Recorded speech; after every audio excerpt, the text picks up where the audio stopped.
meet you. I really wanted to, have you come on the show and tell your story and stuff like that. Hey, it's nice to be here, man. I thank you for reaching out to me and giving me the opportunity. Yeah, so what made you become a martial artist? Like what was the influence behind that? My dad. My dad is the founder and creator of our style, Red Dragon Karate. My dad was my hero, and I wanted to be around him, so I went to the studio and started learning martial arts. That and I hate that you guys get excluded out of everything because y'all pretty much as important as the Shakur side of the family as well. I just hate that they don't put y'all like in the movies and stuff like that. Yeah, I'm just glad people, like it and I enjoy the history and Hey everyone, welcome to the 1804 show, chapter 2. I'm your host, Della Will, and this is another episode of 1804 History. Hit like, comment, subscribe to the channel, the 1804 show, chapter 2, and let's get it. So tonight I'm going to be talking about the Elaine race massacre. Because I like to call this a riot, but usually when it comes to a riot, it's usually us that's disenfranchising white businesses, corporations, but it wasn't like that in this case. So they misinformed of the title. They misinformed of the meaning between massacre and riot. But I just had to clear that up because I hate how they try to paint us as monsters, as the victors when we didn't win anything in this particular story. And I just needed to clear that up. But yeah, I just was coming across it because it was never taught in the educational system. This is the type of shit that I'll be talking about just with how they love to take us out and take us to their own level and just try to just make it seem like we don't deserve any restitution or reparations from the injustices of this country. And this country has a history of killing black people, the true inhabitants of North America. And the type of shit that they did, which is out of jealousy, out of hate, you know what I'm saying? Because they know who we are. They know that this is our country, this is our land, and it just be a whole lot of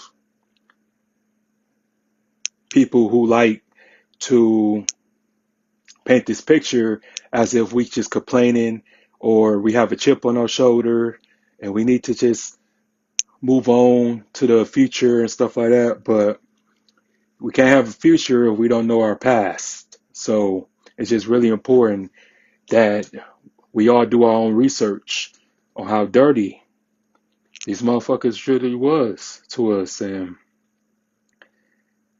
just really like this particular situation should have never happened. Because all it really was just workers, sharecroppers, was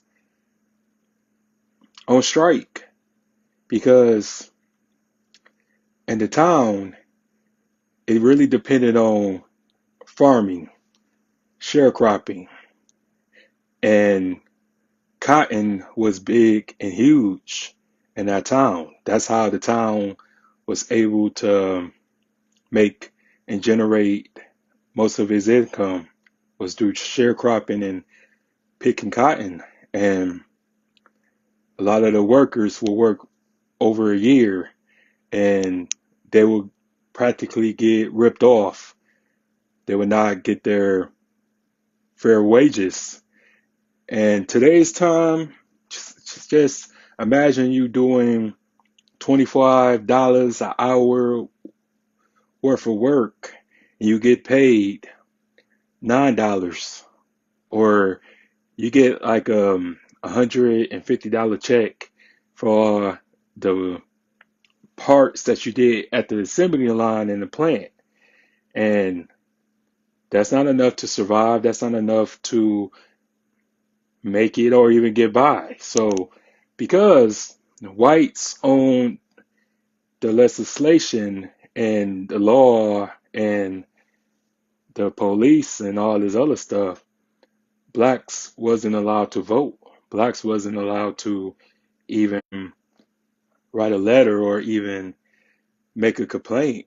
So these 12 men who were working at this particular plantation, they had set up a meeting at this local building, and the owner of this plantation was coming up to him like, "Hey, what are you niggas doing? Get back to work." And they said no. So an argument had ensued, and that guy was killed. But they made it seem like that it was a insurrection going on and making as if it was blacks going around killing innocent white people. So it was phone calls, it was telegrams reporting this falsehood about blacks in the community of Phillips County, Arkansas, killing a whole bunch of white families and white people. So whites from all the surrounding counties came into Elaine and started killing every black woman, man, children, everything that they see in sight that was black. They start killing them. So numbers say that it was 240 that was killed, but it was more than that. You know, they would never give a full account of what truly happened, and how many victims, how many people that was killed, but they was finding graves, unmarked graves of black people, and they still haven't found graves. That's how bad it was. And the whole city was on martial law. And what's crazy about it was two white men who was in the military was basically bringing people to that county to help out with the lynching. And we don't have just the thought of just the destruction of the situation, because they just always love to just paint this picture like we're the gang members, we're the crooks, we're the savages, when you killing people who had nothing to do with it because you was jealous, because black people outnumber them 10 to 1. And just like they always trying to say that we're the minorities, but we was never no minorities, because how is that the case when y'all owned slaves? You know what I'm saying? Y'all just descendants of slave masters, and y'all had owned slaves. And that's just not the whole truth right there. But they just wanted to just do it because they were just jealous of our numbers and jealous of the way that we was prospering. Because even though we was poor, you know, we had businesses, we had economic rule over everybody. Even though we was poor and this and that, but we was always building things. We was creative. We was together. You know what I'm saying? So they were just always jealous. And it's just the craziest part was once everything had like calmed down, they ended up arresting 12 men who was in the building, and a whole mob, like over 1,000, was parked outside of the courthouse saying that if you don't sentence those men to death, then we're going to kill them ourselves. So the 12 men ended up being found guilty and sentenced to death. Half was sent to the electric chair, and half was literally hung, lynched. Ears cut off, privates cut off, and hung from a tree, burnt, all that type of shit. So this month will make it 104 years since this happened. And what I be trying to tell black people is that we got to stop killing each other. We got to stop hating on each other because we so quick to be the same white people who was like the terrorists. And, we're the new Ku Klux Klan now because the hate that we have amongst each other, it's just pathetic. It's disrespectful. It's just really like we don't have any respect for ourselves. We don't have any respect for our fellow brethren, our sisters, even our own children. Because the youth is vilified before they even become adults, before they even come out into the world. And we have to be more sympathetic towards our traumas. And the craziest part is like, this was happening all across the country around that time, Red Summer, 1919. If y'all don't know about that, look that up. Let's just see how many cities in the U.S. was having the same treatment for black soldiers who was coming back from World War One, and they was getting killed. You know what I'm saying? Because you still was a nigga to the white man or white supremacists. They didn't care about you serving your country. You know what I'm saying? All those times you fought.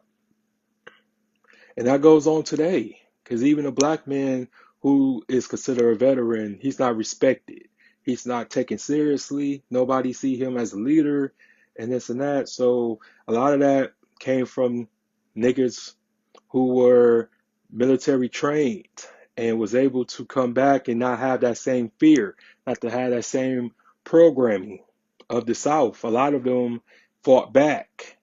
So when you talk about we not our ancestors and shit like that, you slap them in the face. You spit in their face when you say that because our ancestors were soldiers. You know what I'm saying? They was brave. And we have to get out of that ignorance. We have to stop being lazy and read and really go about how we take care of things in this, because in this era alone right now is still the same shit going on, because history will always repeat itself once things isn't fixed. And we just so quick to kill the credibility of anybody that speaks up and call things the way that it is. And we don't popularize those folks. We popularize foolishness. We popularize people who are walking stereotypes and bring nothing but havoc into our communities. And we have to understand that people had died for us. People had sacrificed themselves for us because they knew that they couldn't get it done in this particular time. So they want us to pick up the load. They will feel like, oh, my descendants or the future generations to come isn't going to forget about me. So I might as well give my life in order for them to pick up where we left off. But we haven't picked up where we left off because of the fact that we distracted. We're totally unappreciative. We totally ungrateful. We entitled. But how we going to expect something to change when we don't even know what it is? What we trying to change or what we trying to fight for? So it's just really important that we learn our history, that we make sure that those 12 men and all those victims who were killed in the most heinous way didn't die in vain. Because I'm here right now to pick up where they left off and tell their stories to make sure that they're not a cautionary tale, that there was people who were victimized and brutally murdered for absolutely no reason, and because people was jealous of the wealth. And wealth isn't always about money. Wealth is always accumulates peace, togetherness, unity, and prosperity. That's what the real wealth is. Even though they didn't have no money, they was together. They was willing to do certain things that made other people envy them. So I just want people to just really like look it up and just really see how the NAACP, did their best to vindicate those 12 men who ended up getting killed at the end. But it's just everybody just always like to paint this picture as if we are ignorant, that we all are docile, but not all of us. It's small few of us that is really aware, we intelligent, we hardworking, and this and that. So don't believe about that slavery shit was abolished in 1865. That shit didn't get abolished. They just remixed it. And they're remixing it now. And they really trying to make things go back to the way it was. So while everybody is on their cell phones and everybody is on the social media stuff and trying to be an influencer and this and that, you know what I'm saying? Just take heed to what I'm saying and to really take what happened in the past to consideration, because something big is coming. I feel it in my spirit, and we have to understand that we are all we got until we stop this foolishness and stop this hate towards each other. We are going to be destroyed. But on that note, I want to thank everybody who tuned in. I want to thank everybody who support me. Hit like, comment, subscribe to the channel. The 1804 Show Chapter 2. If you want to leave a donation, Cash App, $ the 1804 Show. And rest in peace to everyone who lost their lives during this unfortunate mishap. Thank you, and God bless. Have a good night. Peace.